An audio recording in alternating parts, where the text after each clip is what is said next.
Hello and welcome to the Blackstone Solicitors channel, where we break down the complex world of property law into something a bit more digestible. Today we're tackling a deceptively simple-sounding topic: the deemed surrender and re-grant in commercial property. Let's start with the basics. In commercial leases, there's a quirky legal concept called a deemed surrender and re-grant. It might sound like something from a medieval battlefield, but I promise, it's very much alive and well in modern property law. So what is it? In short, it's a legal fiction. Yes, a bit of make-believe, but with real-world consequences. When certain changes are made to a lease, like adding extra space to the demised premises or extending the term, the law sometimes treats the original lease as if it's been surrendered, and an entirely new lease has been granted in its place. All done automatically, hence deemed. You might be thinking, okay, sounds harmless enough, but here's the catch. It can have serious implications. For example, if the new lease is for more than 7 years, it must be registered at HM Land Registry. If you don't register it, it won't have legal effect against third parties. SDLT, that's stamp duty land tax, may be payable again, even if it was paid on the original lease.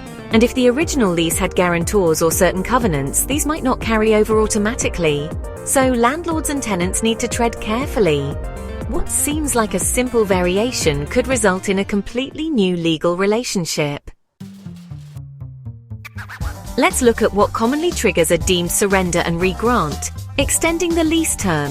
Say your lease has 5 years left and you agree to add another 10 years on top. That's likely to be a deemed re-grant. Expanding the premises. If you take on additional floor space in the building under the same lease, that could also qualify. Changing the parties. Swapping tenants or landlords during the lease can also trigger it, though this one's a bit more nuanced. The key takeaway? Material changes to the lease's core terms can reset the clock. So, what can you do about it? Legal advice is essential. Before you make any changes to a commercial lease, get professional guidance. We can assess whether a deemed surrender and re-grant is likely, and how best to structure the changes. Registration requirements. If a re-grant is triggered, don't forget the land registry and SDLT formalities. Contractual considerations. Ensure any security or guarantees are properly carried over. You don't want to be left exposed. So there you have it, the deemed surrender and re-grant. It might sound obscure, but it could have a big impact on your property dealings. If you're navigating a lease variation, we'd be delighted to help. If you need legal advice, please don't hesitate to send us an email.